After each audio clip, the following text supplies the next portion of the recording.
Ok, donc nous avons avec nous bonjour. Bonjour. Comment allez-vous? Ça va. Donc enchantée de faire ta connaissance. Enfin, je t'ai déjà vu sur l'internet. Et donc tu t'appelles Simone. Je m'appelle Simone. Tu ne t'appelles pas Madame Buffet. Je ne m'appelle pas Madame Buffet. D'accord. Et j'ai joué Madame Buffet. Tu as joué Madame Buffet. Combien de fois tu l'as joué? Je ne me rappelle plus. Mais c'était à Berkeley, c'est ça? c'était à Berkeley avec Actress Ensemble à Oak Theatre, Live Oak Theatre. Yeah. C'était en décembre et je crois qu'on a dû le jouer 5 fois ou 6 fois, quelque chose comme ça. Bien. C'est beaucoup de travail pour jouer une pièce. Toujours. D'accord. Non, mais parce que des fois, ma fille préparait pendant 6 mois et après jouait, comme tu dis, 6 fois. Alors je disais, si tu vas préparer 6 mois, au moins joue pendant 6 mois. Parce qu'il y a beaucoup de travail et que pour 6 fois, ça ne suffit pas. Je crois que c'était même moins que 6 fois. Ah, d'accord. Heureusement que ça a été filmé. Ça a été filmé, oui. Et ton nom de famille, c'est Bloch, B-L-O-C-H. C'est vrai? Oui. C'est américain, ça, non? Non, c'est français, justement, j'en parlais tout à l'heure. C'est vrai. À Sydney, je disais... donc, moi, je m'appelle Simone Bloch. Oui. Donc, c'est un nom juif ashkénaze. Ok. Donc, Tu es d'Afrique du Nord?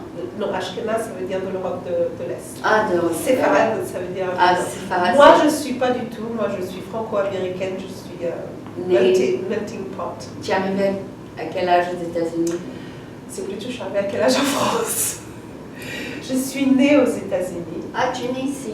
C'est pour ça que je suis américaine. Ma mère est américaine, mais c'est pas pour ça que je suis américaine. Et je suis arrivée en France, j'avais 2 mois et demi. Ah, d'accord. Donc, j'ai passé toute ma vie en France. Je suis française, j'ai été élevée en France, depuis le culture française. Et tu es revenue pour une raison? Je suis revenue à cause de la danse.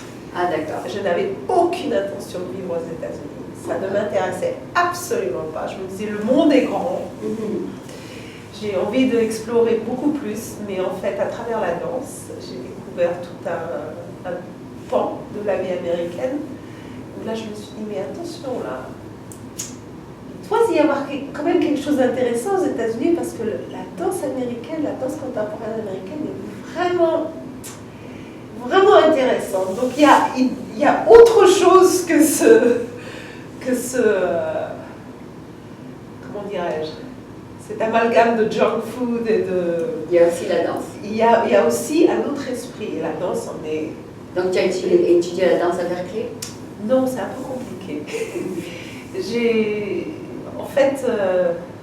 passé ma vie entre l'enseignement et le spectacle. D'accord. Et au bout d'un moment, je sentais que... Tu as enseigné quoi, l'anglais? Non, j'ai pas appris l'anglais. J'enseignais l'allemand. Ah, l'allemand. L'allemand et le français. Donc, tes 2 premières langues étaient allemand-français? Non, ma première langue c'est le français. Ma mère était américaine, donc... de temps en temps, elle te parlait en anglais? De temps en temps, mais à l'époque, on avait peur de confondre... Enfin, on ne dit pas ça confondre, ça c'est un anglicisme. On avait peur d'induire en erreur les enfants. Donc, mes parents parlaient anglais entre eux. Oui.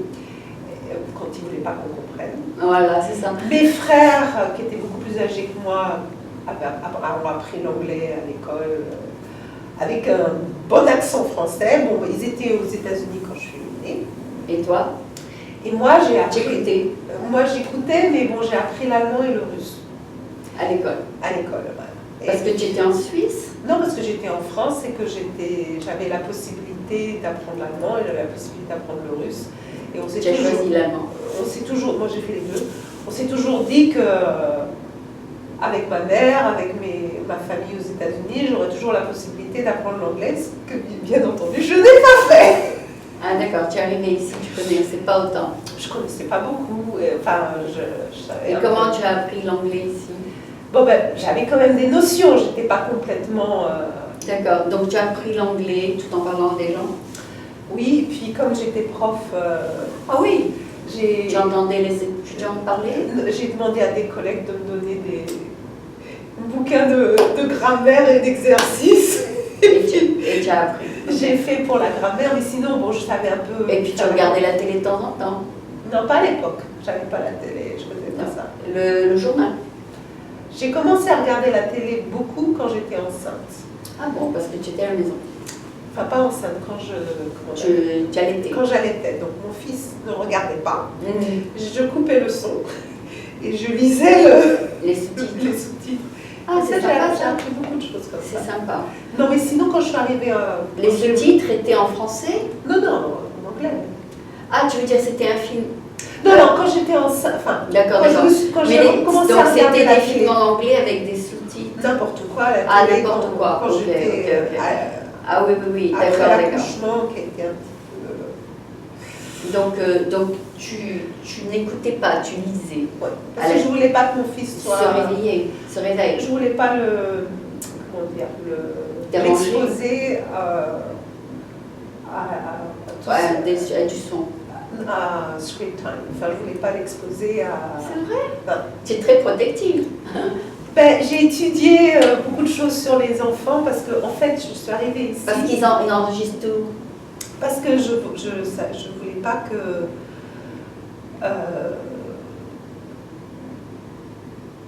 je ne voulais pas avoir d'écran, enfin que mon fils soit exposé. Trop exposé à des scripts. Pas du tout. À des scripts. Pas du tout. Avant 2 ans, je voulais absolument aucun script. Aucune vidéo, aucun film. D'accord. J'avais jamais pensé à ça, c'est la première fois que j'entends ça. Parce qu'en fait, j'ai étudié par la danse, j'ai découvert quelque chose qui s'appelle Body Mind Centering. Oui. Et donc, c'était à travers Canal Danse à l'époque, quand j'étais à Paris. Oui. Et c'est pour ça que je suis venue ici. C'est pour finalement, après des années, j'ai décidé je vais faire la formation de Body Mind Centering. Donc, qui est en fait une approche expérimentale et expérientielle de l'anatomie du corps. Et il y avait toute une partie sur... Enfin, ça existe toujours. D'ailleurs, l'école a déménagé de Massachusetts à El Cerrito, ici. Et donc, j'ai étudié beaucoup le développement du corps et des enfants. Oui. Et c'est pour ça que Tu connaissais un petit peu, tu avais des notions. C'est pour ça que je savais très bien ce que je voulais et ce que je ne voulais pas. Après, une fois que l'enfant est grandi, c'est une autre histoire. Ah oui, à 3 ans, c'est déjà formé. Mais jusqu'à 2 ans, j'étais très claire que je ne voulais absolument pas que mon fils soit exposé. Maintenant, c'est la galère pour qu'il arrête de regarder la télé. Il aime la télé? Oui, mais ça, c'est une autre histoire. D'accord. Mais je voulais que la base soit bonne. Ouais. D'accord. D'accord. Donc, voilà. Je suis partie dans tous les sens. Et toi, quand tu étais petite, de 0 à 2 ans, tu avais la télé allumée? Non. Il n'y avait pas de télé? Non, mais j'ai 51 ans, donc... Il n'y avait pas de télé à la maison? Il y avait la télé. On était une des rares familles qui avait la télé, puisque mes parents avaient vécu aux États-Unis, donc on avait un frigo, on avait une télé, ce qui était rare à l'époque. D'accord. Mais on avait un frigidaire. Il n'y a pas tout le monde là, l'avait. Non. Pas tout le monde. Oui. À la campagne, on ne l'avait pas. D'accord. À la campagne, c'était 20 ans plus tard. Oui. C'était le garde-manger. Voilà, c'est ça. Ou bien le glacier, la glacière. Voilà. Nous, on avait le garde-manger et puis on n'avait pas de télé. À la campagne, on n'a jamais eu de la télé. Enfin, on l'a eu, mes parents. Un peu plus longtemps. D'accord, donc qui t'a exposé donc à vouloir faire de l'acting? C'est d'aller au cinéma? Non, c'est par la danse. Moi, j'ai commencé la danse quand j'étais toute petite. Et puis quand je suis arrivée aux États-Unis? Non, toute petite. Non, j'avais 2 mois et demi quand je suis arrivée en France. Donc, j'ai passé ma vie en France. Ok. J'ai passé ma vie en France. Non, j'avais 5 ans, je crois, quand j'ai commencé la danse classique. D'accord. Et puis, quand je suis arrivée on dit collège en français. À l'université? Non, collège. Ah, collège. Donc, middle school. Ah, d'accord. Donc, collège français, tu veux dire. Voilà, c'est ça. Donc, après l'école élémentaire. Préparatoire, Préparatoire, ça c'est les classes prépa. L'école élémentaire. Ok. Oui, l'école élémentaire, après les... Non, mais quand on commence l'école en France, ça s'appelle le cours préparatoire. Non. Après. Le CP, je faisais de la danse classique. Non, je dis les cours élémentaires, c'était après le CM2, quand je suis arrivée en 6e. D'accord. Il y avait, donc j'étais au lycée Hoche, ça s'appelait lycée Hoche à Versailles. Presque le nom de ton nom de famille, Hoche. Hoche, c'est pas du tout pareil. Hein. Ah ouais. H-O-C-H-E. Bloc, c'est B-L-O-C-H. Hoche, je ne me rappelle plus d'où il venait. Mais bloc, c'est. Je suis fâchée. Il y a un CH dans les deux, c'est ça? Oui. D'accord. Lycée Hoche, donc à Versailles. D'ailleurs, j'étais dans la même classe que Michel Gondry. Ah oui. Eh ben, c'est bien, vous avez gardé le contact? On s'est croisés par hasard complètement. Ouais. C'était très rigolo. Vous êtes sur Facebook peut-être? Non, on s'est échangé les trucs, mais bon, ma vie. D'aller dans tous les sens. Mais c'était très rigolo parce qu'on s'est complètement croisés par hasard. Mais en 6e, j'étais dans la même classe que. Est-ce que tu es contente d'être de retour aux États-Unis? Je ne sais pas si je suis contente d'être de retour aux États-Unis, c'est bizarre de dire ça. Parce que tu étais trop petite quand tu es partie. Voilà, c'est ça. Mais est-ce que tu es contente d'être là alors? Ah oui et non. Oui, non. Je me suis toujours sentie entre deux chaises partout où je vais. Ah bon? D'accord. Donc, tout d'un coup, tu es allée un jour voir Berkeley et tu t'es remise dans le... Non, alors c'est à cause de... Non, j'ai jamais arrêté de jouer. Jamais. Donc quand je suis arrivée en middle school, il y avait... donc moi je faisais des spectacles puisque je suis dans la danse. Et puis j'ai appris qu'il y avait un cours de théâtre, quoi, en fait, qui était organisé par un élève. Qui est toujours un ami à moi, Pierre Mendes, qui est devenu professeur, professeur je ne sais plus quelle université, qui maintenant a sa propre troupe depuis des années, la troupe du Samovar, qui fait beaucoup de théâtre expérimental, qui a créé plein de pièces. Et en fait, moi j'ai toujours fait des choses expérimentales. Buffet, c'est un des trucs les plus traditionnels que j'ai jamais fait. Moi j'ai toujours fait des choses très un peu en dehors de classique, voilà. des choses mainstream. Standard. Ouais. D'accord. J'ai commencé pas du tout classique et j'ai continué. Et où tu veux aller à partir d'ici?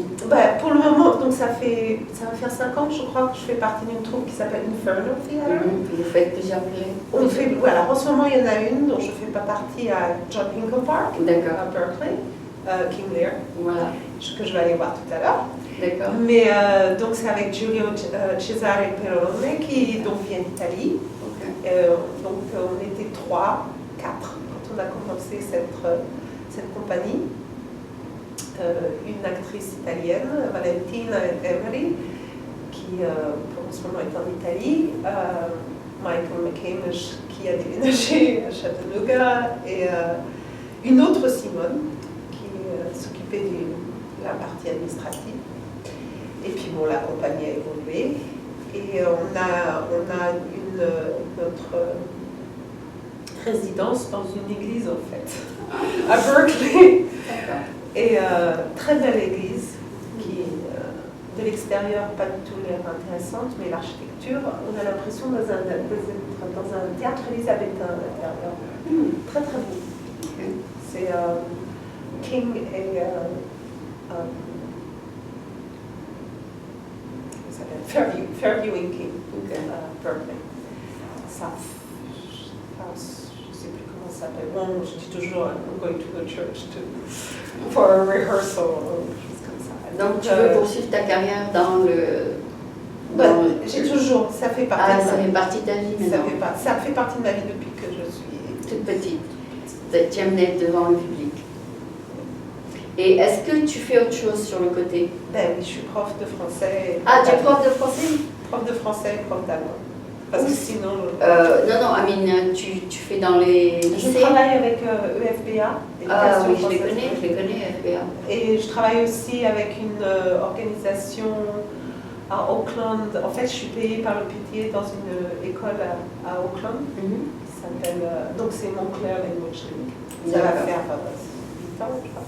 Et je travaille aussi dans une école allemande, German Saturday San Francisco German School. Oh, nice. Donc, tu pratiques tes langues tout le temps. Ben, je ne veux pas oublier l'allemand parce que j'ai oublié le russe, donc je ne voudrais pas oublier l'allemand. C'est une bonne manière de ne pas oublier. Voilà, de l'enseigner. Parce que d'enseigner, c'est aussi apprendre tout le temps. C'est vrai.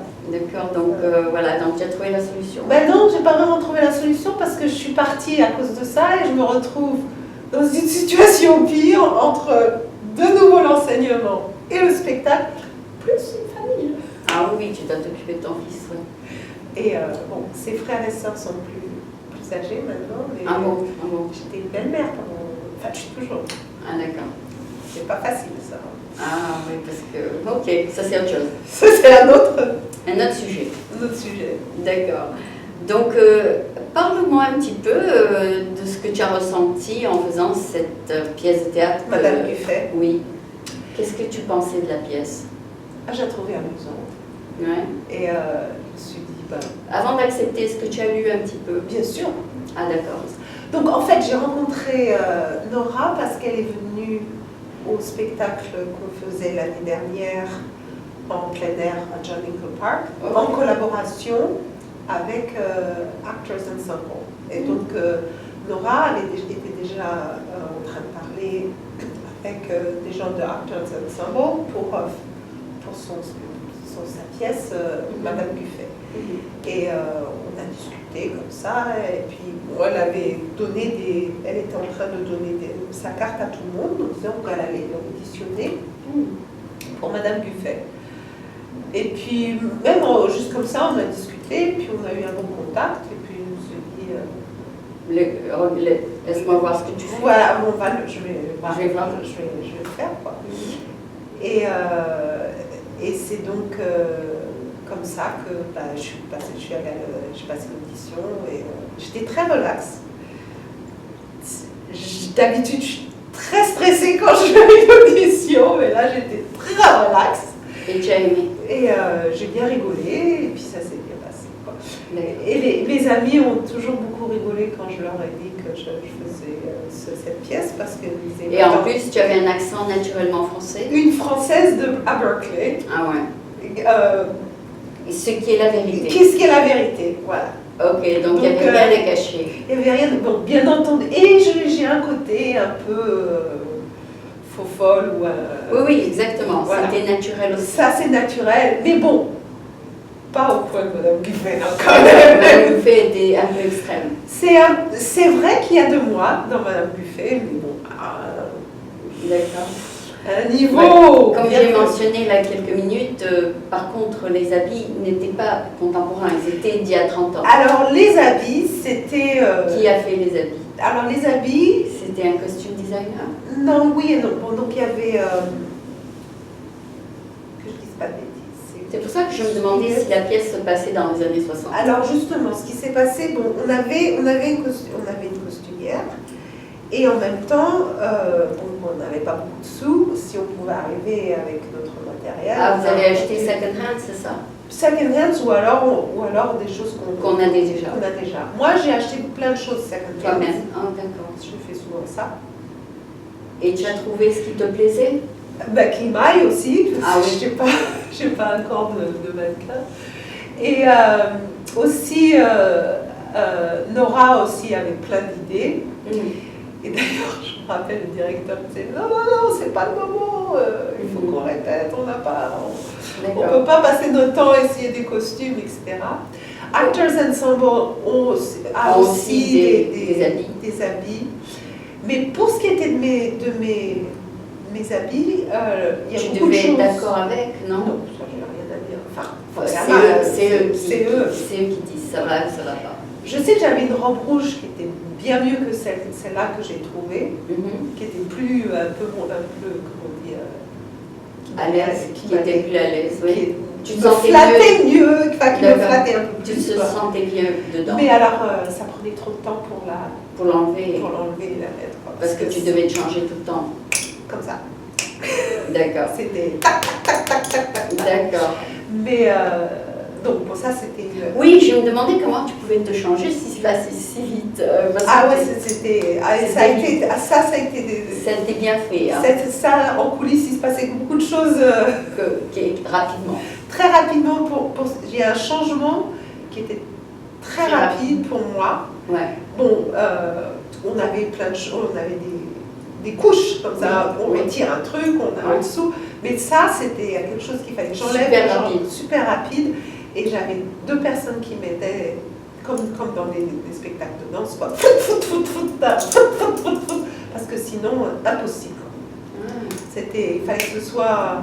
On avait essayé avec l'autre robe, ça a pris beaucoup trop de temps. Beaucoup plus belle, la robe, elle valait beaucoup mieux, mais... D'accord. Alors pour ce qui est de la date, enfin justement que c'était un peu... J'avais parlé de ça, mais bon, Nora avait une idée, Alain avait une idée, tout le monde avait des idées différentes. Et donc finalement, bon, c'est ce qui s'est passé. Pour les chaussures, ça c'était... Les chaussures étaient très démodées. Les gens n'aimaient plus ça. Ça c'était...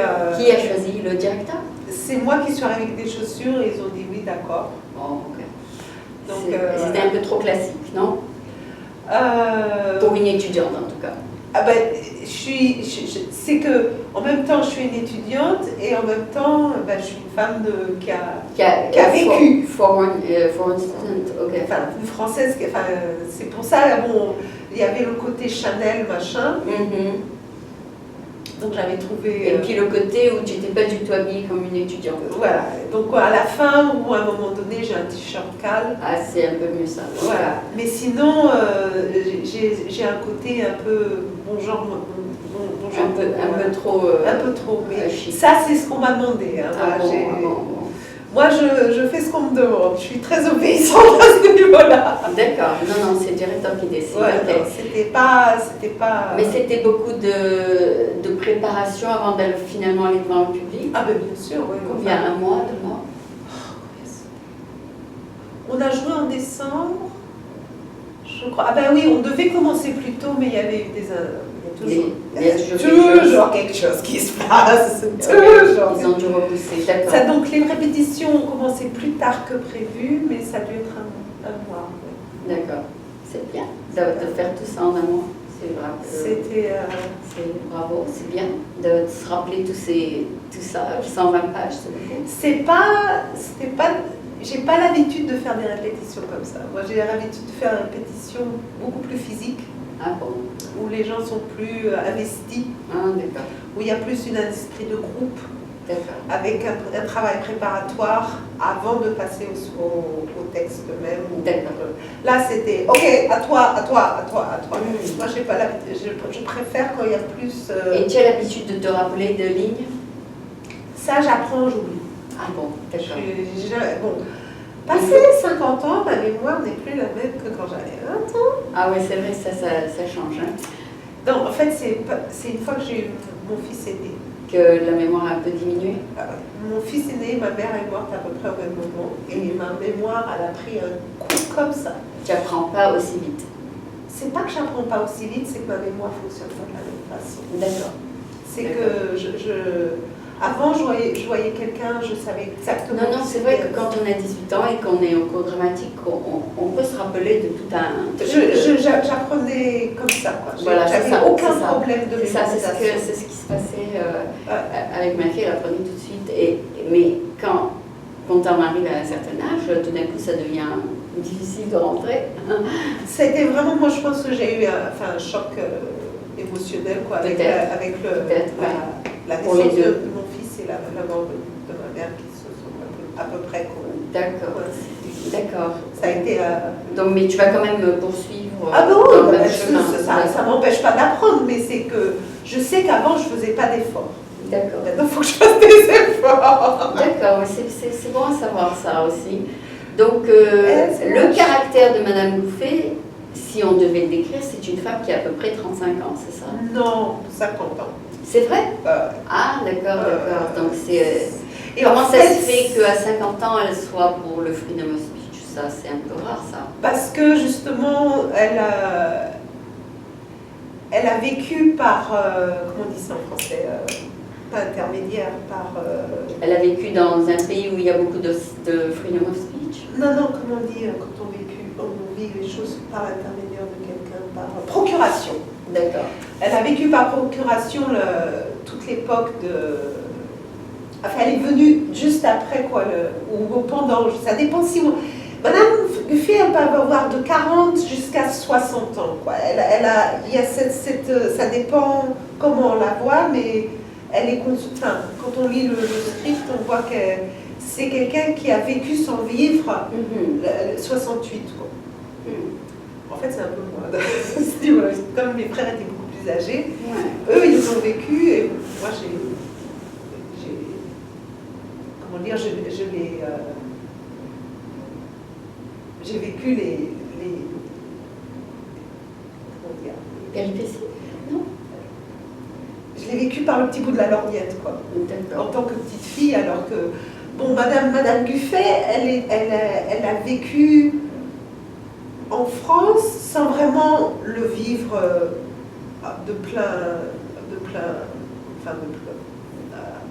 entièrement, mais elle a toujours été très enthousiaste par rapport à ça. Et une fois que sa vie,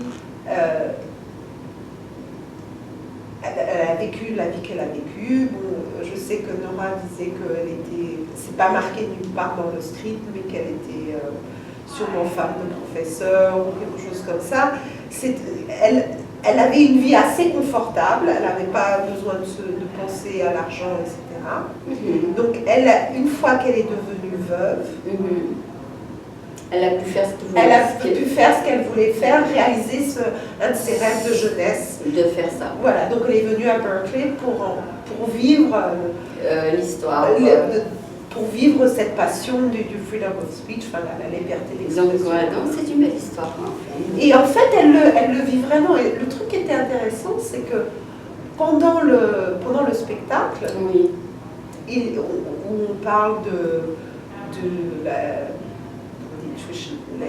les cours, le prix des cours qui deviennent de plus en plus élevés, et des problèmes de logement, il y avait exactement, c'est ce qui se passait en réalité. Je me rappelle une fois, alors que j'allais à une répétition, j'ai croisé une manifestation. Exactement comme ça. Exactement comme ça. Et je me suis dit, c'est chaque année. Je me suis dit, bon, c'est complètement actuel. C'est classique, ouais. Et puis il y a des je trouve pas le terme en français, topics, des thèmes qui se répètent, sur la Palestine, sur la torture. C'est tout le temps. Voilà, donc c'est dans le script et c'est dans la réalité. Donc c'est un spectacle très amusant, mais qui touche du doigt des vrais problèmes. Ok. Je crois que tu as très bien décrit tout ça. On va peut-être passer à la partie en anglais. Ok. Donc je vais aller juste vérifier pour être sûre qu'elle a... Nora is still there. Non, je vais être sûre qu'elle a poussé record.